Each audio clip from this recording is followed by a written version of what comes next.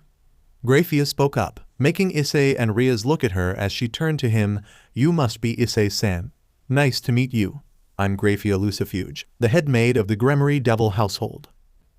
Hey, Issei replied, waving his hand in greeting. We need to have your wounds checked, Issei-san, Grafia continued, prompting Issei to raise his bandaged right arm and look at it. As I recall, Asia Argento, the wielder of Twilight Healing, is living with you, correct? We should call her to heal. No need to wake her up. It's already late. Let her sleep. We have school tomorrow. Issei interrupted with a wave of his hands in front of him before he continued, and also, I'm fine. This is only a scratch. I find it strong to believe that it's just a scratch when you are weak with gate residual, Issei-san. Grafia said, making Issei widen his eyes in surprise. What did she just say? We need to have your wounds checked, and it's final.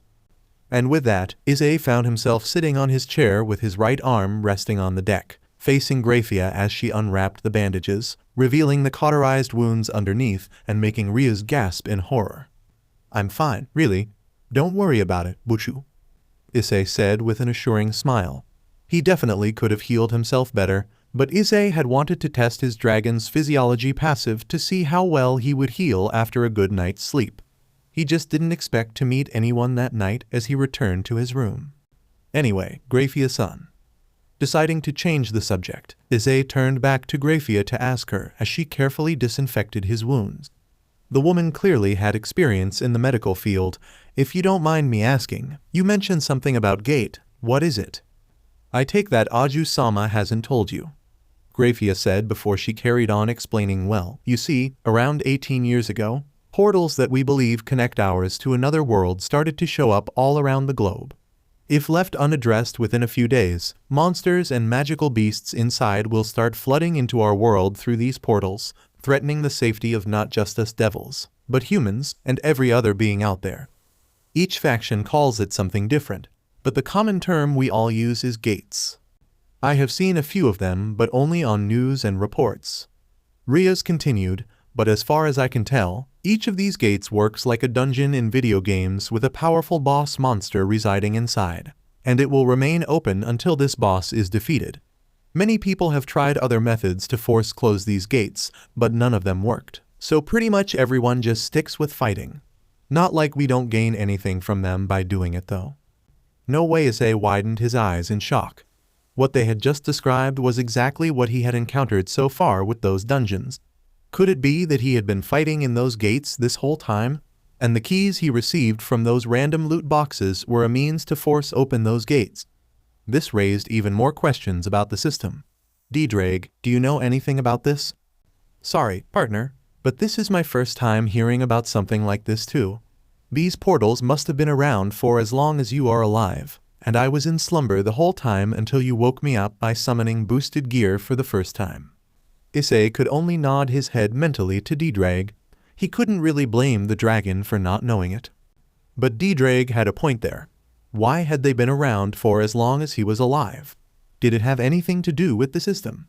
Humans have created many organizations around the world to deal with these gates and keep them a secret from the general public. The most famous and notable of them are the mages and the hero faction. Grafia continued to explain, they are known to enlist our assistance to help with gate closing or any other matters that related to gates. However, due to the nature of these gates and the dangers within them, only middle-class devils and above are allowed to partake in these activities as devil jobs. Every job is incredibly high risk, but very rewarding. So our peerage isn't qualified yet? Issei asked, looking over to Reyes to see her shaking her head at him. Which brings us to my earlier question. Have you been training by entering these gates and fighting the monsters inside? Issei-san? Grafia asked, sharpening her eyes at him while Reyes looked at him worriedly. You are very lucky because those gates must have been low-ranking. But what if you encountered a high-ranking gate, or a red gate? Eyes, how long have you been doing this? Reyes asked him. Well, a couple of times. The last one is easier, but... Issei answered with a chuckle, but was cut off when Grafia applied some pressure with her thumb on his arm, making him wince in pain. Ouch. I suggest that you be more careful next time. If you encounter one of these gates again, please report back to your MSTR so experienced devils could come and take proper care of it. This is a global problem on a scale that you still can't possibly imagine, Issei-san. With that said, Graphia moved her other hand over his wound and casted a healing spell. While it was clear that the spell was not as effective as the aura of twilight healing, it still lessened the pain and made him feel a lot better. I will keep that in mind, Graphia-san, Issei said, nodding his head to Graphia as the maid wrapped some fresh bandages around his arm. It was after this that Rias and Graphia left, departing from his room using teleportation magic, with his MSTR promising to talk more with him tomorrow, although he had a feeling that it's just her way of giving him a dress down for being reckless. Gates, dungeons. What the hell is going on? Just what is the system? Issei thought as he quietly left his room and headed to the bathroom to take a shower and clean up before going to sleep, his mind continuing to be occupied by all the questions that he had had since the moment that he cleared the class change quest dungeon. Little did he know that this was just the beginning of his journey. End of chapter 6 _____________________________________________________________________________________________________________________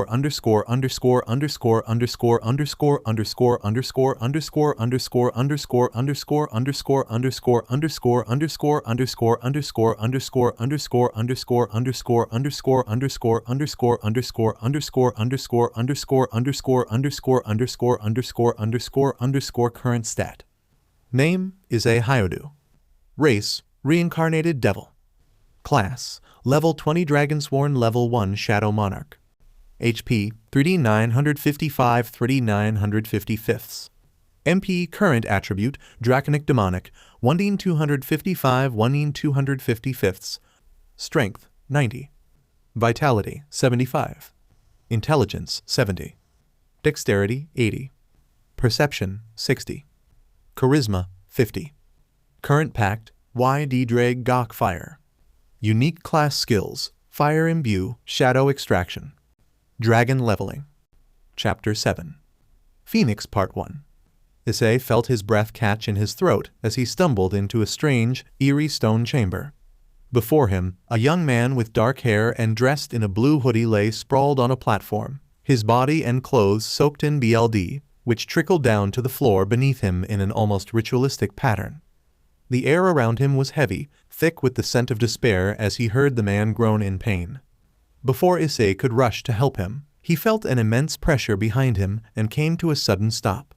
Without a pause, he snapped around, coming face to face with a towering figure, a colossal statue with a grotesque, twisted grin.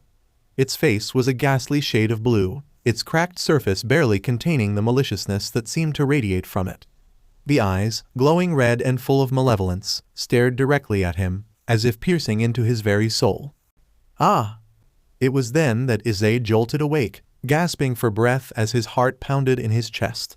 He was back in his room, lying in bed with his body drenched in cold sweat. The remnants of the nightmare continued to cling to his mind, even as he shut his eyes tightly and lay there for a moment to collect himself. What the hell was that? Issei asked, more to himself than to anyone else before sitting to look around, his gaze eventually landing on his alarm clock. It was almost 4 o'clock in the morning, just in time to prepare for his daily morning routine and quest. Turning his attention to his right arm, Issei removed the bandages and saw that his wounds had fully healed, with only a few small scars around the area where he had cauterized the bite wounds. It would surely look much worse if Graphia didn't help him take care of it. But at the same time, it was clear that he healed faster and completely while sleeping, thanks to the dragon's physiology passive. Standing up, Issei hurried over to his wardrobe and grabbed a pair of fresh gym clothes, putting them on to get ready for his daily quest. On cue, his daily quest appeared, and Issei accepted it before quietly heading out of his house, making no sound as he closed the door silently behind him. He took in a breath of fresh air. It was rare for him to have a nightmare randomly like that, but it wasn't as though it had never happened before, so it didn't take long for him to shake it off and focus on the task at hand. He had been keeping up with his daily morning routine, and Issei had no intention of slacking off for a day, just to find out what the penalty had been this whole time. Notice Daily Quest. The Path Toward True Might. Push-ups, 0 100ths. Sit-ups, 0 100ths. Squats,